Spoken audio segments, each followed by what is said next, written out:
و بعدا باز مبلغ 20,000 سومونی با غالبی جام تاجیکستان. والا دسته روشن با برای گرفتن مدال های طلا و جام تاجیکستان 2020 دعوت کرده می شود.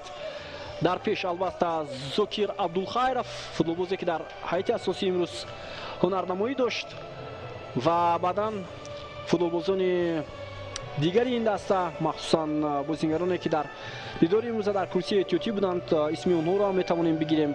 مراد سفرов، شادی مرادov، امیرجان فرخزاد که این در قسم دیوم اومدند، سیاوش نظیرمحمدov، داوود رازیقов، نیکروز سلیمزاده، امید بدالov و همچنین بازیگران اساسی این دسته رستم ریزویف، حسن رستمov، دلیر شامرادov، سعید امیری سعید احمد، نوروز رستمov، مظفر نظرov و حسن رستمov گفتیم دوستان ارجمند، سفرعلی کریمov، دلیر چولov، سعیدخان امروخان، نوروز رستمov که بالاتر ما اشاره کردیم. اینها واقعا هم بازیگرانی بودند که هیئت کاملی دسته روشن شهر کلوب را تشکیل می نمودند و حالا ستاد مربیان مدیران این دسته هم با مدال های جام تاجیکستان 2020 تقدیم کرده می شوند.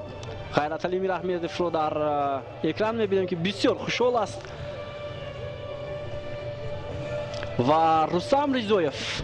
حالا جام است با کاپیتانی دسته روشن رستم ریزویف داده می شود، هم جام و هم مبلغ پولی با مبلغ 20,000 سومونی دسته روشن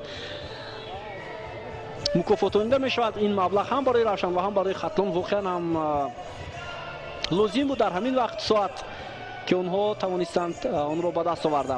جام تاجیکستان با دسته غالب با کاپیتانی دسته روشن رستم ریزویف تقدیم کرده می شود. جام تاجیکستان از جانب چمپیون بازی‌های المپی ریو د ژانیرو 2016 دلشاد نظرov تقدیم کرده می شود.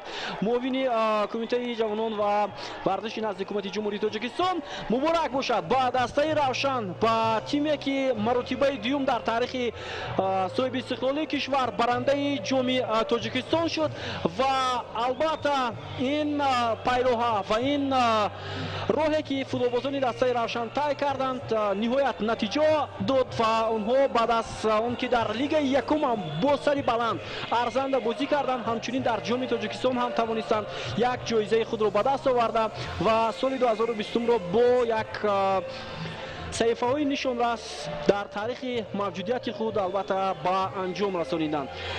براشان برور میخواهیم دوستان ارجمند باشد که در سال 2021 کاری آنها در چمپیونات لیگ عالی تاجیکستان مخصوصا در جام تاجیکستان در جام کنفدراسیون فوتبال آسیا اومد کند و ما آرزو میکنیم که روشن هرچند الکی نتیجه های خوب را در میدان های سبز کشور به دست آورده است، آرزو داریم که در جام کنفدراسیون فوتبال آسیا باز نتیجه های خوبتر و بهتر به دست آورده. برور میخواهیم با دسته روشن با مخلصان سرشمار این تیم البته باری دیگر این غلبه رو در فینالی جام تاجیکستان 2020 تبریک میکنیم. دوستان ارجمند عین حال گزارش مستقیم رو از ورزشگاه مرکزی شهر حصار برای شما آماده کردند. هیئت کلان گروه تکنیکی و ایجادی شبکه ورزش و فکر میکنم از بازی دستای روشن و خطلان یک حلاوت هم بردید. با شما بودم شوره باباخال مرادزاده. صحتمند و پیروز باشید.